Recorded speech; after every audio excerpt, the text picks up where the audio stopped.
We're live. Right. Daniel, thank you for chiming in today. Wanted to welcome everyone to Agents Who Win Coaching by Daniel Betancourt and Todd Schroth. Today, we wanted to talk about how to write a winning offer. We're going to try to come to you every Monday with tips and tricks on how to build your business further. Daniel, jump in. Hey, what's going on, everyone? Thanks for tuning in. Right now, something that we hear a lot about in today's market, you probably experienced it yourself if you're an agent, are getting into bidding wars and multiple offer situations. The lower the price range, the more common it is.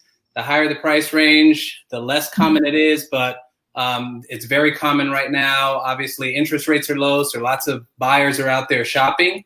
And despite being in a pandemic, the market is pretty strong. So there's a lot of competition out there. So today, there are tons of strategies for getting a winning offer. Today, we're going to bring you 10 of our favorites.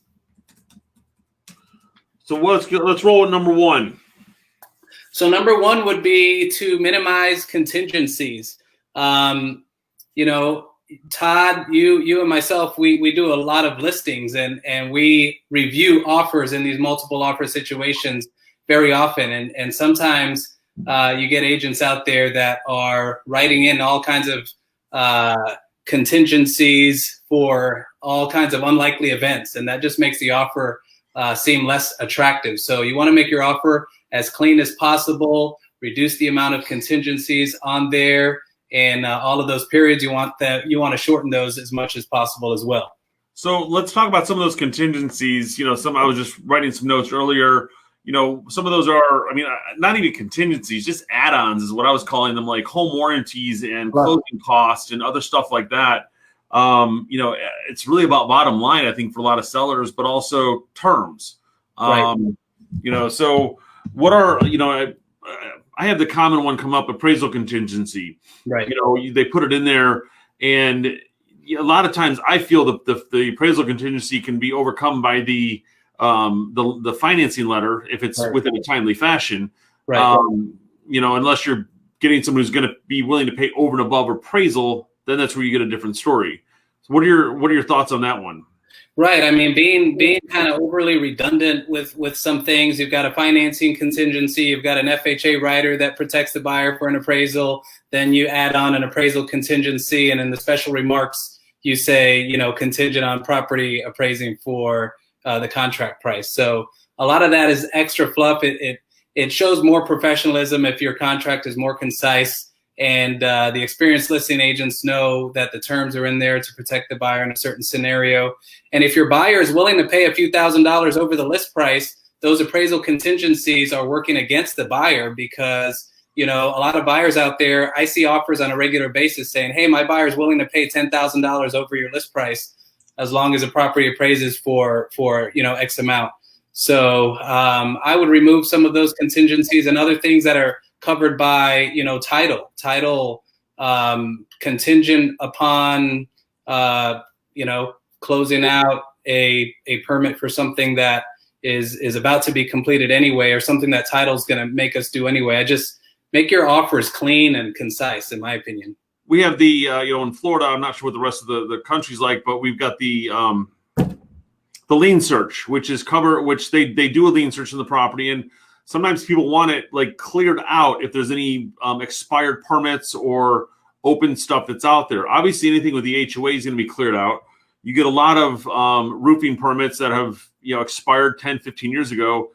We're not going to clear out a 15-year-old permit. It's just not going to happen. Right. And it's not going to stop you from selling the house. So some people don't want other people's problems, but they're not a problem because they're just there. I don't think the county's going to come knocking on your door 20 years later and saying you need to update your roof permit. Well, guess what? It's time to replace the roof anyways. So that permit will go away. Right. And if it's something that you can find out during the inspection period, if you've got a 10-day inspection period and you can get out of the contract for any reason during that inspection period, if, the buyer finds something wrong, if it's something you can find during that time, then it's already covered essentially in your inspection period. So why write, three more bullet points on your contract to cover? I think they want the buyer to show the buyer that they're really looking out for them. But 20 offers later, the buyer might end up working with someone else who can actually get the job done. So let's dive into number 2. Number 2 is giving an attractive deposit.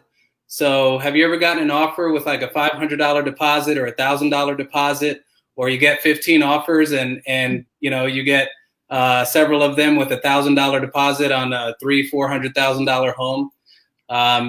Those low deposits are not attractive to the seller. They're not attractive to the listing agent. So I would suggest for your customer, offer up a sizable deposit. See what the buyer, this is a competitive market. So explain to the buyer, we're in a competitive market. If you don't get this home, someone's going to get it. We're up against X amount of other offers. Every blank line on this contract, we have to fill it in with the most attractive terms possible. So with your deposit, if you can give 10% down, great. If you can't do that, but you can give 5% down as your deposit, then do that. But leave the $1,000, $500, $1,500 deposits alone, even in a low price range when you're in a competitive offer situation. I typically recommend people put down at least 1% of the sales price, and Right. your money is protected. I mean, you're really protected through the entire loan commitment period, and so it's like you've got 3 to 3.5 weeks of protection for your buyer. I mean, past the inspection period. So if your buyer's serious and they want to close, forbearing any issues, you should be fine. I think 1% is low, but if you are competitive, if you want to be competitive, then you need to bump it up to 2-3%. Now, Right. if it's your entire down payment, that's a different story. If you're doing FHA versus conventional, we just wrote one this weekend. They were putting 20% down, so we bumped it up to 4% as a deposit. Multiple offers, relocation company. What else can we do to make that stronger, at least on that side? Right.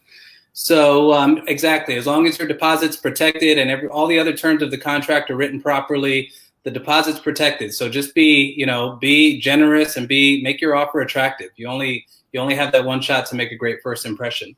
Exactly. Another one is escalation clause. Using an escalation clause. Good one. A lot of agents are using those. Again, if you want to make it more attractive, you should add a term in there that the buyer is willing to pay X amount of dollars over the appraised value. Because if you write an offer way over the contract price, but then add in appraisal contingency, it really takes away a lot of the weight that you were gambling on with that escalation clause. My most recent one was, we're asking $345 for the house or $350 for the house. Had a bunch of offers on, I think 12, and one of them was as high as $368. And I said to the agent, do you really think this is going to appraise at $368? Oh yeah, man. The appraiser. I'm like, it ain't happening. And so we came down to the negotiations of what are you going to pay over the appraised value, not less than the asking price. Right. And so you got to really fine tune your words there, because I learned this from an agent last year who was writing on one of my listings, who I think it was a 575 listing. She wrote it in at 580, but said they would pay $5,000 over the highest offer, and so we and then she added in, but they will not pay less than. So Right. You always say you're going to pay $10,000 over appraisal. Well, what if that 580 came in at 550? We know my seller's not going to sell it at that. So Right. Your contract says you'll pay at 560. We want to know not less than, and that's what you want to. I think one of those key words that you want to add in there. Right. Exactly. Another one is shorten your closing time frame, or investigate with the listing agent and see exactly how much time the seller wants. So some sellers want to close as quickly as possible. Other ones might want an extra month. But you really want to tighten up in a multiple offer situation. My recommendation would be communicate with the listing agent and see exactly how much time the seller would like for a closing period. But otherwise, I would try to shorten that as much as possible and not ask for too much time, because in my opinion, the more time a home is under contract, the more opportunity there is for something to go wrong. We had the one we just did on Saturday. The buyers are first-time buyers, and I think they were talking to their dad, who gave them some good tips. And ironically, that a parent is giving a kid a good tip on buying something versus saying, hey, it's a negotiate as much as you can.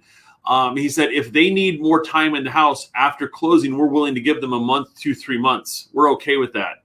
Not that I want to give someone 3 months in my house after I close. I want to get in there. But if you can offer, that seller, maybe they're buying something, and you can offer them that, let's do a 30-day closing, remove your contingency. So you're more of a solid offer, because if you have a contingent contract, then it's going to be harder to get your offer accepted.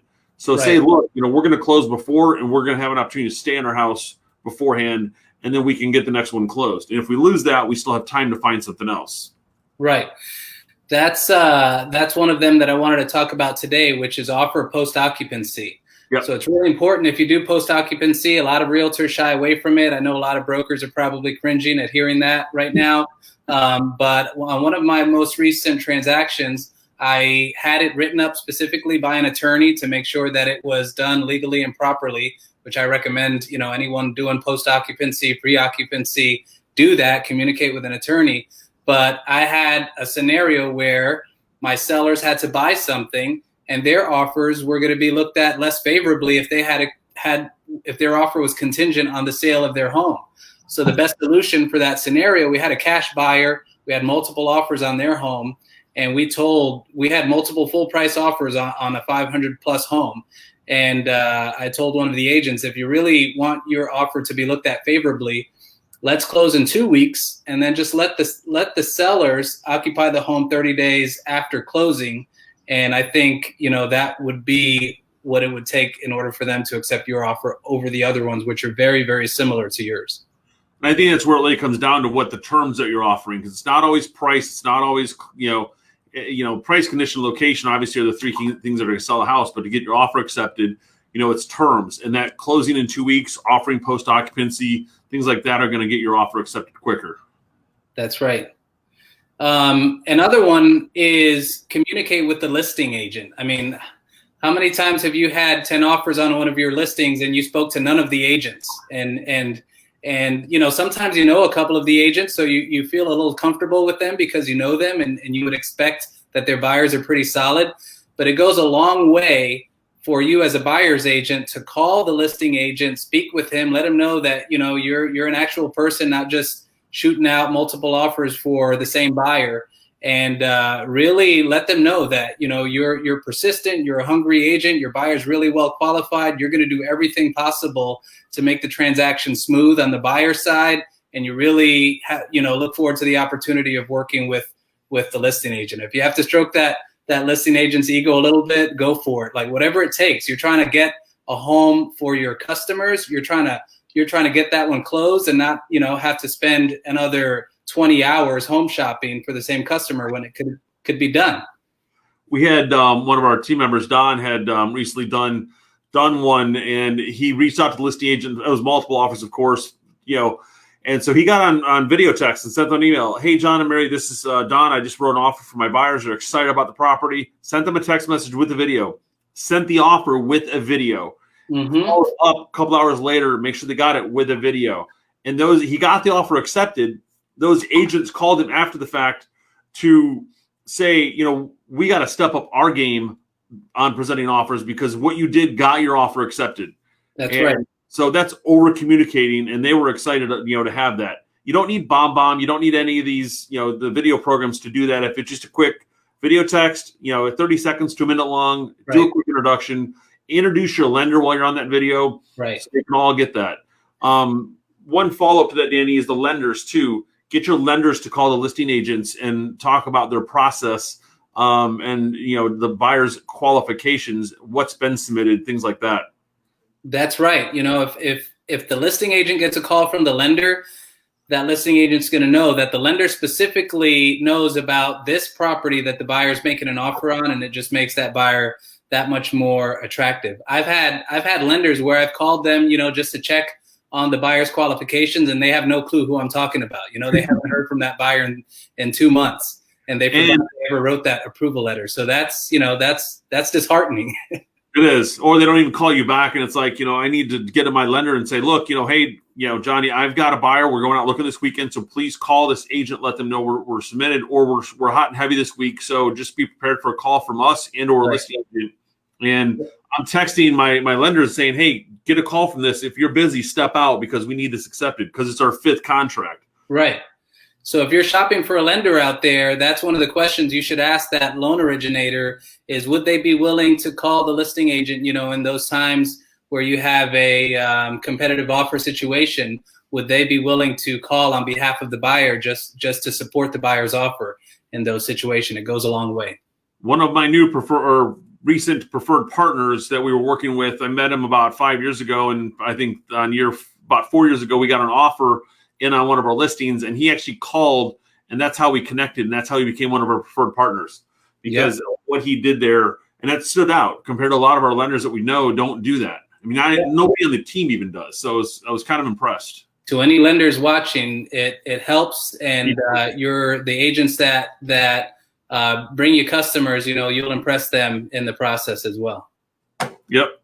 So what's our next one? Yep. So another one that I have is have a contingency plan in case of a low appraisal. So, we're in a market right now where a lot of sellers are pushing the envelope. Everyone wants to be the highest sale in the neighborhood. There aren't always comps that support the values that some of the sellers are asking. Some of the listing agents are nervous that their listing won't appraise. So if you approach the listing agent in advance and say, I've spoken with my buyer and this is what we're willing to do in a scenario. If the home were to appraise low, my buyer's still willing to pay this price. That would go a really long way in a multiple offer situation. I've got a scenario like that right now. We're pushing the envelope on one of my listings. We just went pending a couple of days ago, and the buyer's agent, she wrote a cash offer. We talked about it, and she said she's going to not include an appraisal contingency because her buyers were really serious and they didn't want to they didn't want another buyer to snatch it out from under them. So that was an example of someone, and she was in constant communication with me, asking a lot of questions, which gives me a lot of confidence in the agent and in their buyer. This follow-up is really what it is. You're going to be able to talk to them through the transaction. They're not part-time. They're full-time agents. They're going to answer their phones. Your coordinator is going to be able to work with them. The title's going to be able to work with them on a better basis. That's ironic for a cash deal, too, to happen like that. One we just had, again, $350 on the asking price, $345 on the appraisal. Agent came back and said, we just put a brand new roof on it. And he goes, well, I just explained to the buyers, you can't get a roof for $5,000. So I definitely think it's worth putting the money up. So you find ways to pull that money together. And it's not truly a $5,000 difference, because if you look at the down payment difference, it's usually about 10% less than that. Right. So play with the numbers and understand what the additional monies that you're bringing to the table. And that goes along with communicating with the listing agent, because the buyer's agent may not have all these ideas, but the listing agent, especially one that has a lot of experience, is already trying to problem solve in advance. Like, what do I do if this happens? They're already thinking about it. So if they can get an agent also that will work with them in those areas, everyone benefits. The seller benefits, the buyer's going to get the house that they really want, and the agents close and win. Yeah, perfect. So what's our next one? The next one is a lot of agents submit letters from their buyers. I've gotten them, from buyers. First of all, you want to make those letters personalized. So, Todd, have you gotten letters from buyers that, just looks like they white out the address and just put a new address in there, or even it'll be all typed out and then they just write in the address of the newest home that they're making an offer on? I really love your home. From the moment I walked in, it was just perfect, and things like that. So if you're going to write a letter to appeal to the seller's heartstrings, you want to make it personal to the house and make, comments about things, specific to this house that the buyer or the buyer's kids loved, or, what they envision the family doing in the future and how they'll enjoy various aspects of that seller's house. That's if you're going to write a letter and go through that, you want it to be as effective as possible and not work against you. I think, the more personal you can make it, the better. What do you think about including a family photo on there? That works. Some sellers are, they don't get emotionally invested in the offer decision process, and other ones very much do. I've had sellers accept inferior numerical offers because of some, emotional heartstring that the buyer tugged on while they were visiting or in their letter. I had an investment property that I was considering for myself a while back, and the seller was someone that I knew pretty well. And my offer was just as good as the other offer. And he said, hey, you know, hopefully this doesn't affect our relationship, but I really like the fact that the other people who are buying my property were planning to retire there and, you know, enjoy it in their retirement years versus, you know, using it as an investment property. So, and I, you know, I missed out on that one, but that happens sometimes. They take the emotions out, or they brought emotions into it, which, you know, it is when it's your primary. I always think about when we move, you know, who's going to occupy our house next. And, you know, it's like, I almost don't want to sell it because of that. But then I'm like, who's going to rent my house next? You know, if we, right. not if, when we move. Right. And so it's like, you've got to think about those things. But, you know, the pictures are different for everybody. Sometimes I want to keep personal. I love when we do get the stories like you talked about with the letters that dive into the sellers there and how they want to raise their family or their kids. You know, they saw kids on the street. So make it very personal to the properties. Right. Just be prepared to write a quick letter that you can edit or whatever, because, you know, as we get the offer submitted, we need to get them on right away. Right. Yeah.